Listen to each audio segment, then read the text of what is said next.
Hey everybody, mail call. Okay, we have this with Webster Heritage from Northport, Alabama. I think it is. Yeah, right. Hey Johnny, how are you and your family? I hope you are good, and I want to thank you for being a real nice truck driver. And thank you for talking about God. We don't do anything without God. By the way, how is Baby Blue? Baby Blue should be in the shop today. My name is Webster Heritage. I am not a truck driver yet, but I want to be one and have drove one before, and I love semi truck and motorcycle. Well, that makes you and I something have in common. You see, I used to ride a semi truck with my friend, but now they don't ask me anymore. Will you be my trucker driver friend? Because I don't have any trucker friend anymore. I guess they don't want to be my friend because I have a speech problem. That's not good.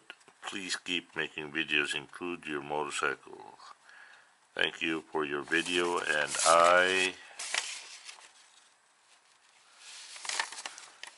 I hope and pray that I will see you in Cottondale, Alabama at Pilot Truck Stop. Take care, my friend, and be safe. God bless you, Webster Heritage. Please don't show my address on YouTube, but you can say the city and state. There you go. Well, Webster, thank you for the nice letter. I appreciate you typing it. I don't read too well with handwritten mails. Thank you for watching, and I'll try to keep doing what I'm doing, and hopefully you will enjoy them in the far future. Okay, this one here is from, well, let's just read it. Thomas from Jacksonville, Florida. I've been watching your YouTube video for some time now, and I have been contemplating going after Class A and Class B now, and possibly pursuing an OTR career. It sounds like an easy decision, but it's not. I was in the Army and spent a lot of time away from, many times over from my family. That said, I really don't want to be away from them for long periods of time. I promised my wife I would never be married to my job, so I have been avoiding jobs that would require me to be so. Problem is the job market here I live is garbage, and obvious reason. Obvious answer is seems to be taking advantage of the OTR driver shortages. Again, I really don't want to be away from my family for weeks at a time. Uh, from what I understand, when you become a truck driver, especially for local, you gotta have at least 1 year or better to be able to drive locally. And I don't know the job market for local drivers, but I guarantee you, I almost can promise you that the first year you're gonna have to pay your dues and be out on the road for quite some time, 2 weeks at a time. Now, I don't know if that's something that you're willing to sacrifice. It's not so bad for me and other truck drivers, but it is really bad on the family. So I don't know your family as much as you do, so that's up to your decision to uh, distinguish that, and whether you know, that would be doable. So with that in mind, could you give me some advice for folks like me who are considering OTR as new career, particularly how to keep the family strong with inevitable separations that comes with line of work? Oh boy, I really believe that it's based on trust. It's got to be 99.9% trust. And another 99% is you're willing to sacrifice all that emotion for the greater good. And another 99% of it is, well, you got to do what you got to do when you don't have anything else. What's impossible is not really that big of a deal, right? If you don't have any other choice, sweeping floors and mopping up people's mess is not really that impossible if there's nothing else. It's just a matter of what your choices are. If you're desperate enough, there is no such thing as a dirty job. So again, it's got to be the trust. My wife and I, we both trust each other. I don't have to go, I don't drive all day long, all night long, wondering where she is and wondering where I am, and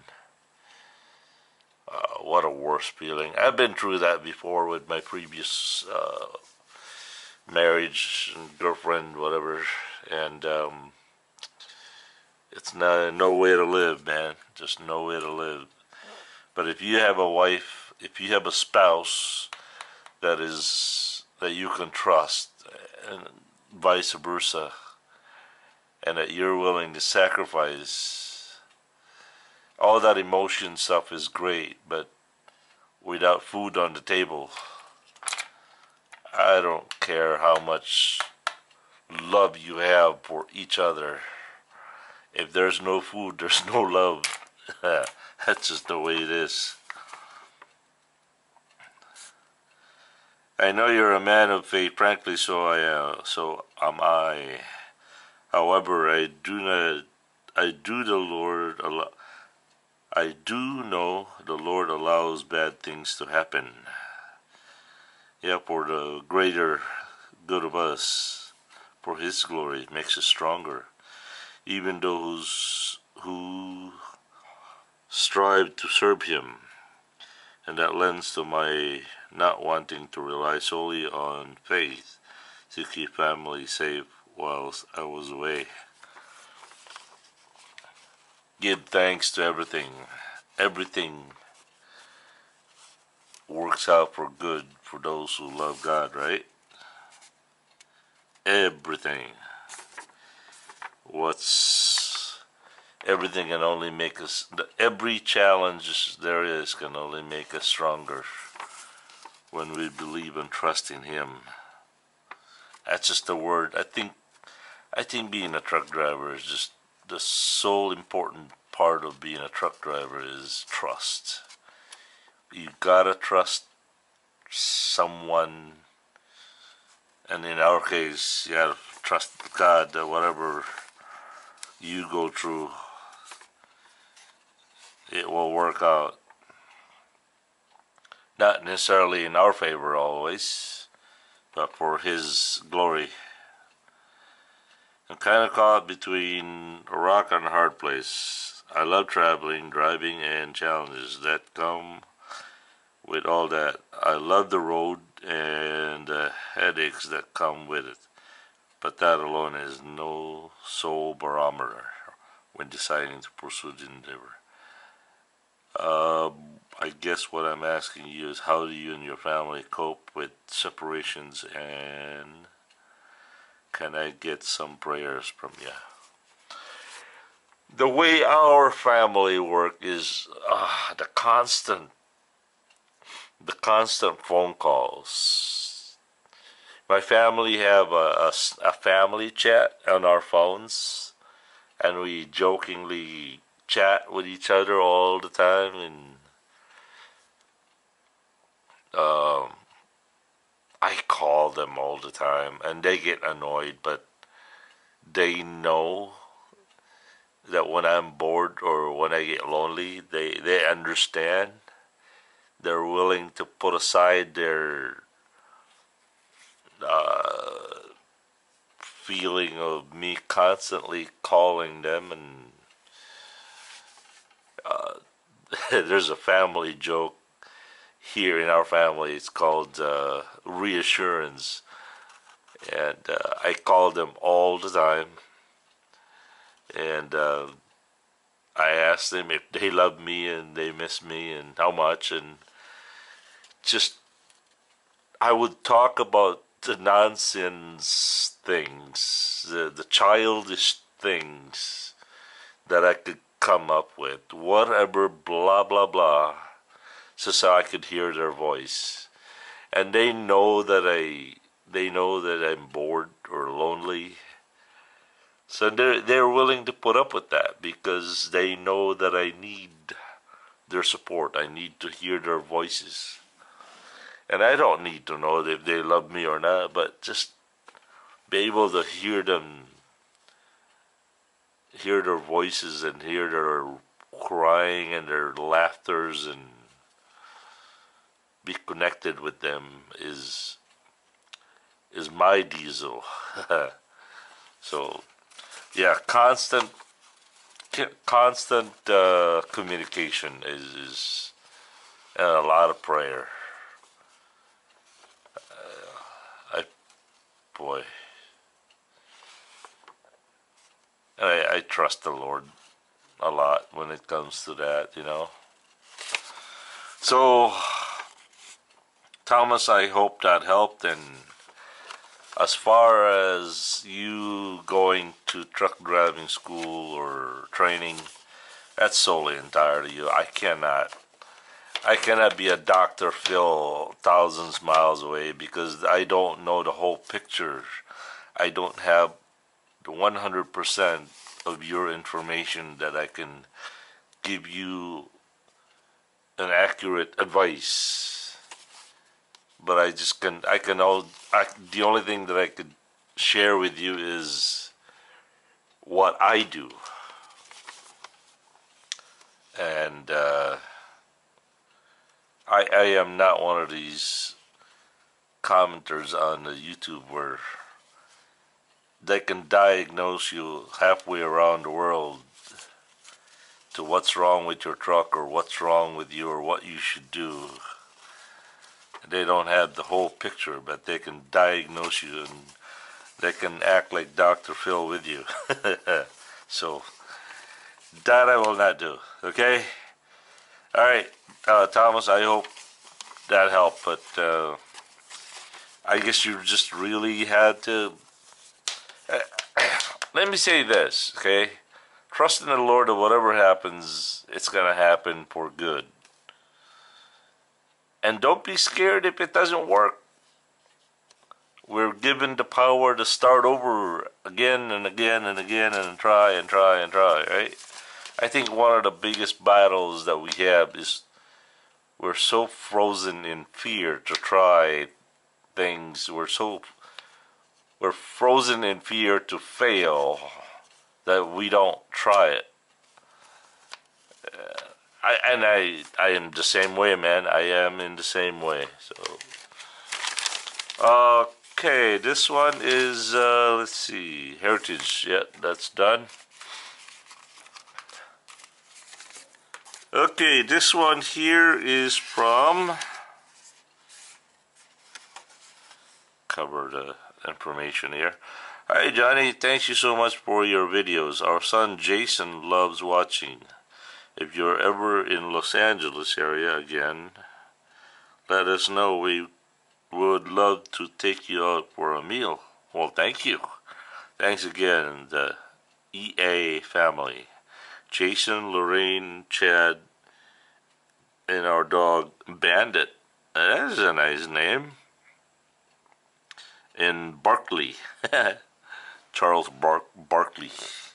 Remember Charles Barkley from what do you call that? Star Trek. All right, this one here. This one is have fun with it. Blue and baby blue and Tampers. Well and ADL are both your. I don't know what that last part is. This is the well for ADL and me. Okay. Thank you for all your videos. You are welcome. Is that Miss Blue? I don't know. Maybe. So this one came from Jason EA. Alright, last but not the least,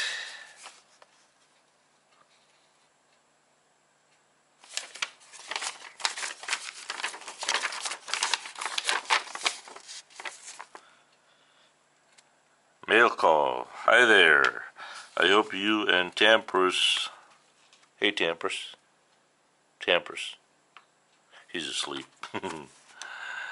I hope you and Tampers are doing fine. The Lord willing, just dropping you this letter so to say I just like your videos. Thank you. I drove 18 wheelers for 42 years. Wow. Then had heart surgery with multiple strokes. Well, that was the end of that. My CDL. Actually, I wanted to drive for another 10 years. Imagine that, 52 years of driving. So anyway, I feel like I'm riding shotgun with you while sitting in my recliner chair. It's so cool to see places you go. Sometimes you go right by places that I used to pick up and deliver to. Also to watch the byways and highways you travel on that also traveled on. What treat that is. Excuse me for a second. I could not resist that. I see sometimes you have trouble with your cruise control. I also had trouble with mine, but I stumbled on a quick fix to that by mistake. Ready for this? The next time the cruise control does not activate, try this. Turn off the cruise control altogether. Next, gently go on brake pedal 2 or 3 times, not the handbrake. Then wait 15 to 30 seconds and activate cruise control, and it should work. Yeah, I'll try that. There's something about applying the brakes that reboots the cruise control system. I hope this was helpful. I have only one question. Do you record state mileage for each state that you go through? No. That's all done by computer. I had paper logs with trip report to enter the miles. Yeah, I used to do that in earlier days of my truck driving. I hated that. Every time you go through a state scale or a state line, you have to write down the mileage. We don't do that anymore. Always had recept to turn in. The last 25 years drove for Nelson Weaver and Sons out of Lititz, Penn. I drove from August 1973, so July 2015. Oh, that wasn't that long ago. The company is no longer there. Boss retired in the beginning of 2018. With that, have a good, safe, and godly day. May the Lord richly bless you, and remember, walk with the King today and be a blessing. From Carl. Well, Carl, thank you very much for the very positive letter, and I will try that method on the cruise control. One of the things that I never used to do is, which I have gotten to it almost perfectly now, but I sometimes still forget. I used to just turn the key and turn it on. But with Baby Blue, if I turn the key all the way on and the engine starts, then the cruise control won't work. Right, Campers? Campers. Right? Yeah. So as long as I turn the key on, let the computer cycle, wait 5 seconds, then turn the ignition on or the engine, then drive down the road, then the cruise control will engage. Otherwise, if I turn the key on, or turn the key in the ignition and then turn it on, what a mess that is. Alright, I hope that helps, and thank you for all the mail. And as far as pre-plan goes, there has been a sudden change of plan. I am now picking up at I'm still picking up at Schreiber Foods in De Pere, Wisconsin at 1 p.m. delivering to Manassas, Virginia. I would imagine Wednesday. And that's all I got. So again, thank you so much for your mail, and thank you for watching. Have a good and godly day. Peace.